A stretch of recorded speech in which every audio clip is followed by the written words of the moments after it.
ಇನ್ನು ರಾಜ್ಯ ರಾಜಕಾರಣದಲ್ಲಿ ಸಂಚಲನಕ್ಕೆ ಕಾರಣ ಆಗಿರುವಂತಹ ಸಚಿವ KN ರಾಜಣ್ಣ ಅವರ ಹನಿ ಟ್ರ್ಯಾಪ್ ಕೇಸ್ ಅದು ಎಲ್ಲಿವರೆಗೂ ಬಂತು ಅಂತ ನೋಡ್ತಾ ಹೋಗೋದಾದ್ರೆ ಈ ಹನಿ ಟ್ರ್ಯಾಪ್ ಯತ್ನ ಕೇಸನ್ನ ಬೆನ್ ಹತ್ತಿದೆ ಸಿಐಡಿ ತನಿಖಾ ಟೀಮ್ ಎದುರು ರಾಜಣ್ಣ ಹಾಜರಾಗ್ತಾರಾ? ಎಸ್, ಅಂತಹ ಸಾಧ್ಯತೆಗಳೀಗ ಕಂಡು ಬರ್ತಾ ಇದೆ. ಇವತ್ತು ಸಚಿವ ರಾಜಣ್ಣಗೆ ಸಿಐಡಿ ವಿಚಾರಣೆ ಸಾಧ್ಯತೆ ಇದೆಯಂತೆ. ಅಸ್ಪಷ್ಟ ದೂರಿನ ಬೆನ್ನು ಹತ್ತಿದ ಸಿಐಡಿಗೆ ಸ್ಪಷ್ಟವಾದ ಚಿತ್ರಣ ಮಾತ್ರ ಸಿಗ್ತಾ ಇಲ್ಲ. ತನಿಖೆ ಶುರು ಮಾಡಿ 1 ವಾರ ಆಗಿದೆ, ಆದರೂ ಯಾವುದೇ ಮಹತ್ವದ ಸುಳಿವು ಸಿಕ್ಕಿಲ್ಲ. ಈಗಾಗಲೇ ಸಿಐಡಿಯಿಂದ 6ಕ್ಕೂ ಹೆಚ್ಚು ಸಿಬ್ಬಂದಿಯ ವಿಚಾರಣೆ ಕೂಡ ಆಗಿದೆ. ಯಾರು ಸರಿಯಾದ ಇನ್ಫಾರ್ಮೇಶನ್ ಕೊಟ್ಟಿಲ್ಲ. ರಾಜಣ್ಣ ಮನೆ ಸಿಬ್ಬಂದಿ, ಗನ್ಮ್ಯಾನ್, ರಾಜಣ್ಣ PA ಇವರೆಲ್ಲರನ್ನೂ ಕೂಡ ಸಿಐಡಿ ವಿಚಾರಣೆಗೆ ಒಳಪಡಿಸಿದೆ. ಆದರೆ ವಿಚಾರಣೆ ಸಂದರ್ಭದಲ್ಲಿ ಅಧಿಕಾರಿಗಳು ಕೇಳಿದಂತಹ ಎಲ್ಲ ಪ್ರಶ್ನೆಗಳಿಗೂ ನಕಾರಾತ್ಮಕವಾಗಿ ಉತ್ತರ ಕೊಟ್ಟಿದ್ದಾರೆ ಸಿಬ್ಬಂದಿ. ಪ್ರತಿ ಪ್ರಶ್ನೆಗೂ ಗೊತ್ತಿಲ್ಲ, ನೋಡಿಲ್ಲ ಸರ್ ಅಂತ ಉತ್ತರ ಕೊಟ್ಟಿದ್ದಾರಂತೆ. ಹಾಗಾಗಿ ಅಸ್ಪಷ್ಟತೆಗೆ ಇನ್ನೂ ಸ್ಪಷ್ಟ ಚಿತ್ರಣ ಸಿಕ್ಕಿಲ್ಲ. CCTV ಸಾಕ್ಷ್ಯಗಳಿಲ್ಲ, ಸಿಬ್ಬಂದಿಯಿಂದಲೂ ಯಾವುದೇ ರೀತಿಯ ಸ್ಪಷ್ಟತೆ ಇಲ್ಲ. ಸಚಿವ ರಾಜಣ್ಣಗೆ ಸಿಐಡಿ ಅಧಿಕಾರಿಗಳು ಈಗ ಕಾದು ಕುಳಿತಿದ್ದಾರೆ. ಅವರ ವಿಚಾರಣೆ ಆಗಬೇಕು. ಅವರನ್ನ ವಿಚಾರಣೆಗೆ ಒಳಪಡಿಸಿದಂತಹ ಸಂದರ್ಭದಲ್ಲಿ ಕೆಲವೊಂದಿಷ್ಟು ಅಸ್ಪಷ್ಟ ಉತ್ತರಗಳಿಗೆ ಸ್ಪಷ್ಟ ಉತ್ತರ ಸಿಗಬಹುದಾ ಅನ್ನುವಂಥದ್ದು. ಈಗ ಸಿಐಡಿ ಎದುರು ಹನಿ ಟ್ರ್ಯಾಪ್ ರಹಸ್ಯವನ್ನ ರಾಜಣ್ಣ ಬಿಚ್ಚಿಡ್ತಾರಾ ಅನ್ನೋ ಪ್ರಶ್ನೆ ಇದೆ. ಈ ಬಗ್ಗೆ ಹೆಚ್ಚಿನ ಡೀಟೇಲ್ಸ್ ಕೊಡ್ತಾರೆ ನಮ್ಮ ಪ್ರತಿನಿಧಿ ಮಂಜು. ಇದೀಗ ನಮ್ಮ ಜೊತೆ ಮತ್ತೆ ಜಾಯ್ನ್ ಆಗ್ತಾ ಇದ್ದಾರೆ. ಮಂಜು, ಇದೀಗ ಈ ಪ್ರಕರಣವನ್ನ ಸಿಐಡಿ ತನಿಖೆಯನ್ನ ನಡೆಸ್ತಾ ಇದೆ. ಆದ್ರೆ ವಿಚಾರಣೆಗೆ ಸಂಬಂಧಪಟ್ಟಂತೆ ಇನ್ನೂ ಕೂಡ ಒಂದು ದೂರಿನಲ್ಲೂ ಕೂಡ ಸಾಕಷ್ಟು ಅಸ್ಪಷ್ಟ ಮಾಹಿತಿ ಇದೆ ಅನ್ನುವಂಥದ್ದು. ವಿಚಾರಣೆಗೂ ಕೂಡ ಸಹಕರಿಸ್ತಾ ಇಲ್ಲ ಅಥವಾ ಸಿಬ್ಬಂದಿಗಳು ಹೆಚ್ಚಿನ ಡೀಟೇಲ್ಸ್ ಅನ್ನು ಕೊಡ್ತಾ ಇಲ್ಲ. ಹಾಗಾಗಿ ರಾಜಣ್ಣ ಅವರು ಇವತ್ತು ಸಿಐಡಿ ಮುಂದೆ ಹಾಜರಾಗುವಂತಹ ಸಾಧ್ಯತೆ ಎಷ್ಟರ ಮಟ್ಟಿಗಿದೆ? ಏನೇನು ಡೀಟೇಲ್ಸ್ ಇದೆ ಈ ಬಗ್ಗೆ? ಮಧು, ಹನಿ ಟ್ರ್ಯಾಪ್ ವರದಿ ಸಿದ್ಧತೆಗೆ ಸಂಬಂಧಪಟ್ಟಂತೆ ಸಿಐಡಿ ಅಧಿಕಾರಿಗಳು ಇದುವರೆಗೂ 8 ದಿನಗಳಿಂದಲೂ ಕೂಡ ಸಾಕಷ್ಟು ಸತತ ಪ್ರಯತ್ನವನ್ನು ಮಾಡ್ತಾ ಇದ್ದಾರೆ.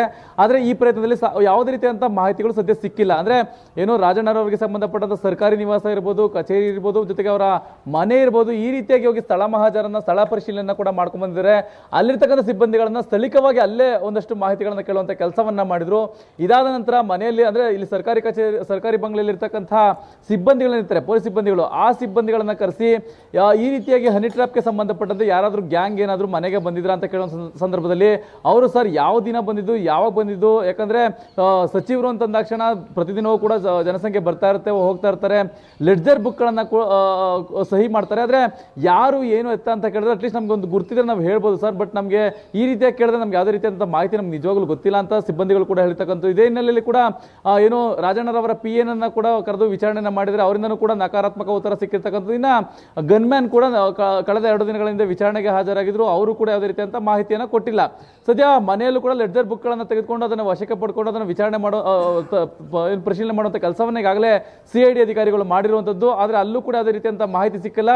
ಇದೇ ಹಿನ್ನೆಲೆಯಲ್ಲಿ KN ರಾಜಣ್ಣರವರಿಗೆ ಮಾಹಿತಿಯನ್ನು ಅಂದ್ರೆ ಕೊಟ್ಟಿದ್ರು, ಸರ್ ನಮ್ಗೆ ಯಾವುದೇ ರೀತಿಯಂತ ಈ ರೀತಿಯಾಗಿ ಹನಿ ಟ್ರ್ಯಾಪ್ಗೆ ಸಂಬಂಧಪಟ್ಟಂತೆ ಮಾಹಿತಿಗಳು ಸಿಗ್ತಾ ಇಲ್ಲ, ನಿಮ್ಮ ಹತ್ರ ಏನಿದೆ, ನೀವು ಏನು ಮಾಹಿತಿಯನ್ನು ಕೊಡ್ತೀರಾ, ದಯಮಾಡಿ ನಮ್ಮ ಹತ್ರ ಬಂದು ಹಂಚ್ಕೊಳ್ಳಿ ಅಂತ ಹೇಳಿ ಸಿಐಡಿ ಅಧಿಕಾರಿಗಳು ಮನವಿಯನ್ನು ಮಾಡ್ತಾರೆ.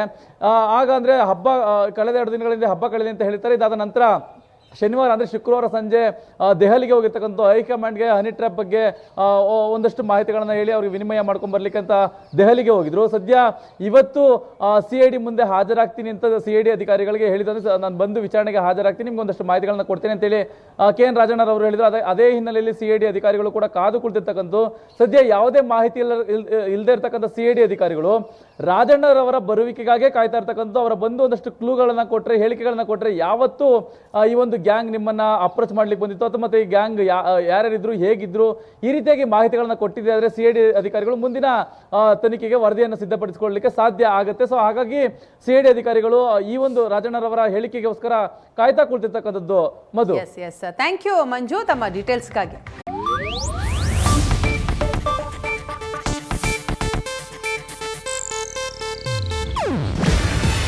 ಇದು ಏಷ್ಯಾನೆಟ್ ನ್ಯೂಸ್ ನೆಟ್ವರ್ಕ್ ಪ್ರಸ್ತುತಿ.